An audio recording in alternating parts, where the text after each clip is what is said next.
Final preparations for the opening of the Hong Kong-Zhuhai-Macau Bridge.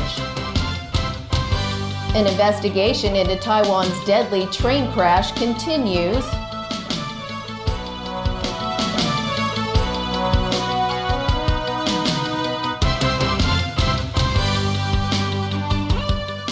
Good evening and welcome. The opening ceremony for the Hong Kong-Zhuhai-Macau Bridge will take place tomorrow morning, with the bridge entering service a day later. Even if local drivers have mainland driving licenses, they won't be able to take their vehicles directly over the border. Pinky Wong explains. The Hong Kong-Zhuhai-Macau Bridge opens to traffic on Wednesday morning. Shuttle bus services will be available at a fee. You can also drive private cars directly to Macau or Zhuhai, but do take note. The original idea was that vehicles already with permits to cross the border with the mainland do not need additional paperwork to use the bridge. Now they are required to apply for a special label. The design is problematic. Anyone with any common sense would think that, okay, now that there is a bridge, we can drive on it to cross the border. But that is not the case. It only covers vehicles with both Hong Kong and mainland registration mark. A local businessman is left disappointed as he has yet to receive one of 10,000 labels for private cars to travel freely between the three cities connected by the bridge. He said there shouldn't be limitations to those who already hold closed road permits for cross-boundary vehicles. Transport Chief Fran Chang says the arrangement was made after taking into consideration the traffic capacity around the airport area when the bridge opens to the public. Right now, over 70% of cross-boundary vehicles with closed road permits are private vehicles. They're allowed to drive between Hong Kong and the mainland, mostly through Shenzhen Bay Port. Currently, the 300 regular quota for Hong Kong private cars traveling between Hong Kong and Macau has been used up. Those who still want to drive their private cars to Macau can only get as far as the Macau port. Then they'll need to take public transport to head to the city center. The government is also negotiating with mainland authorities to simplify application procedures and extend the areas covered by the 144 hours visa exemption transit policy. Pinky Wong, TVB News. And a reminder, the opening ceremony for the mega bridge will be held in Zhuhai tomorrow at 9 a.m. TVB Pearl will have live coverage of the event. Over in Macau, police today revealed little about Beijing's top official who died over the weekend. Police stressed the case involved no criminal acts and no suicide notes were found. The officer didn't disclose further information, citing an ongoing investigation. Zheng Xiaosong was found dead in Macau on Saturday night. His death wasn't confirmed until a day later. Only then did Chinese authorities reveal the 59-year-old had depression and fell off the building where he lived. Taiwan remains in mourning a day after its worst train disaster in 37 years killed 18 people and injured nearly 200 others. Authorities are still looking into what caused the crash, but the train's driver is suspected to have switched off the system that prevents the train from speeding. Jeff Tang reports. This was the fateful moment captured on security camera. With 366 souls on board, the Puyuma Express flew off the tracks at around 5 p.m. yesterday as it negotiated a bend near Sinma Station in Yilan County, about 40 kilometers from Taipei. The derailment saw the 8-carriage train jackknife into a zigzag pile of twisted wreckage. Although officials have revised down the initial death toll of 22, citing miscalculations at hospitals, the current figure is nothing to sneeze at. Authorities said most of the deaths came from the first car, while some succumbed to their injuries later at hospital. Search and rescue efforts were declared over by noon after workers spent the night digging through the wreckage for any signs of survivors. One family reportedly lost 8 members after the group of 17 returned from a wedding. Taiwan's President Tsai Ing-wen visited the scene this morning to console victims and grieving family members. She urged relevant authorities to get to the bottom of the matter and resume normal train services as soon as possible. Taiwanese media quoted a number of survivors as saying the train had abruptly stopped several times before the accident and that it was travelling much faster than usual. There are even reports saying the train was speeding along at 140 km per hour before it derailed. Meanwhile, the driver was quoted as saying he experienced overly low pressure problems as the train came upon the bend. The island's Railways Administration had originally said it suspected the train protection system may have been turned off prior to the accident, but later said there was no evidence showing that was the case. The actual cause of the accident has yet to be determined. The families of those killed in the crash are eligible for compensation of 2.5 million new Taiwan dollars. That's roughly 634,000 Hong Kong dollars. The administration's Director General, Lu Chie-sen, reportedly submitted his resignation last night, but will stay on to deal with the aftermath of the disaster. This was Taiwan's deadliest train derailment since 1981. That year, 30 people were killed when a train left the tracks and plunged into a river after colliding with a truck on a railway crossing near Hsinchu City in northern Taiwan. Jeff Tang, TVB News. 3 powerful earthquakes struck off the Canadian province of British Columbia earlier today.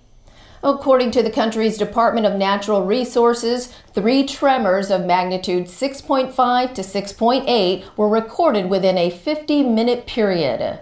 The quakes centered around 200 kilometers off Vancouver Island registered depths of between 10 and 33 kilometers. There have been no reports of casualties or damage. Meanwhile, the National Tsunami Warning Center said a tsunami was not expected. Poland's ruling party may have won in Sunday's parliamentary elections, but the opposition is also claiming victory. The Eurosceptic Law and Justice, or PIS, party won 32.3% of the votes for provincial assemblies.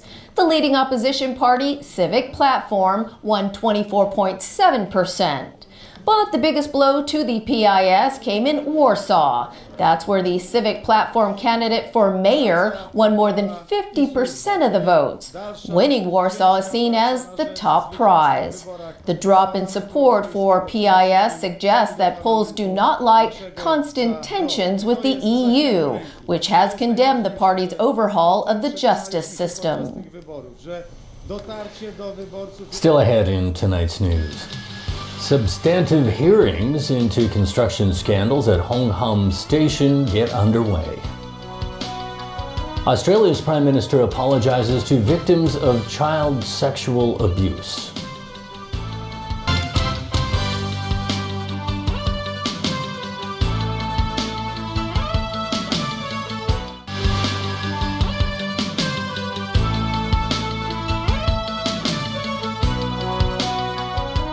Welcome back to TVB News. A commission of inquiry looking into construction scandals at Hong Kong Station of the Sha Tin to Central Link today began its substantive hearing. The lawyer for the commission expressed concern about documents leaked to the media. Sharon Tang reports. Representatives of the parties involved gathered in the Tsuen Wan Law Courts building this morning. Right at the start of the hearing, the lawyer for the Commission of Inquiry, Ian Pennicott, named a few media agencies that published documents that could have come from the Commission. He said such acts would amount to contempt of court. He also noted that back in 2015, the Buildings Department discovered and accepted the differences between the design drawings for diaphragm walls at Hong Kong Station and the actual work plans, with some U-shaped steel bars being taken out. The first in line to provide evidence was subcontractor Intrafor Hong Kong. Its lawyers said the company only followed instructions given by the main contractor Leighton Asia and stressed that it did not and had not learnt about steel bars being cut short. While China Technology Corporation said its witnesses can prove there were people cutting short steel bars, Fang Sheng Construction denied any part in the alleged actions. Leighton Asia noted that any problems would have stopped the construction from proceeding to the next stage. It questioned the motive behind China Technology's accusations, saying its director had asked Leighton for more construction fees in January last year. Hearings will be held Monday through Friday from now on until the end of December. The panel has also instructed 2 British expert witnesses to provide opinions on structural safety and integrity issues. Sharon Tang, TVB News. Candidates running in the November 25th Legislative Council by-election were today briefed on election particulars. Ousted lawmaker Lau Siu-lai, who has been barred from running in this election, was one of the first to arrive at the venue to stage a protest. Tonight, a returning officer picked the order of candidates on the ballot paper. Those five whose nominations were validated are Ng Dick Hay, Judy Zeng, Lee Chuk-yen, Frederick Fung, and Rebecca Chan. They are running for a Kowloon West LegCo seat. Chief Executive Carrie Lam will visit 2 mainland cities later this week. After attending tomorrow's opening ceremony for the Hong Kong-Zhuhai-Macau Bridge, she will leave for Beijing. There, she'll meet with municipal leaders and attend events on economic cooperation. She'll also visit Hubei province before returning to Hong Kong on Thursday. During her absence, Chief Secretary for Administration Matthew Zheng will be acting CE. It's been more than a month since Super Typhoon Mangkhut swept through the city. More than 2/3 of public beaches remain closed due to damage left by the storm. Up till today, 13 gazetted beaches have been reopened. But if in like Deepwater Bay, where the damage is more serious, we are working actively with the Architectural Services Department in order to do some engineering works. Only 5 beaches will be open in winter. Deepwater Bay is an annually open beach, but we will have to replace it with Repulse Bay this year. Some of the beaches that have reopened include Butterfly Beach, Castle Peak Beach, and Kadoorie Beach. It is unknown when the remaining beaches will reopen. The Australian government has taken a rare but welcome step by apologizing to thousands of victims of institutional child sexual abuse. Prime Minister Scott Morrison's gesture followed a 5-year inquiry by the Royal Commission. Today we say we are sorry. Sorry that you were not protected. Sorry that you were not listened to. We are sorry for refusing to trust the words of children, for not believing you. As we say sorry, we also say we believe you. We say what happened was not your fault. We are sorry that perpetrators of abuse were relocated and shielded rather than held to account. I think apology is important in a sense because they're words, and words are important, but they are words. What's much more important is the implementation. The government and institutions cannot for a moment think that they are now absolved of their responsibilities to implement what needs to be done in order to ensure that justice for the past is achieved for as many people as we can, and then at the same time to ensure that our children into the future are safe. Earlier in the day, Morrison also delivered an emotional national apology in front of lawmakers. The apology coincided with National Children's Week. The Royal Commission inquiry delved into more than 8,000 cases of child sexual abuse, largely committed at religious and state-run institutions between 1980 and 2015. The report called for a National Office for Child Safety and National Child Safety Standards, child abuse reporting and record-keeping, which would cover all institutions engaged in child-related work. National apologies from the Australian government are rare. They are usually reserved for heinous misdeeds that the state took part in.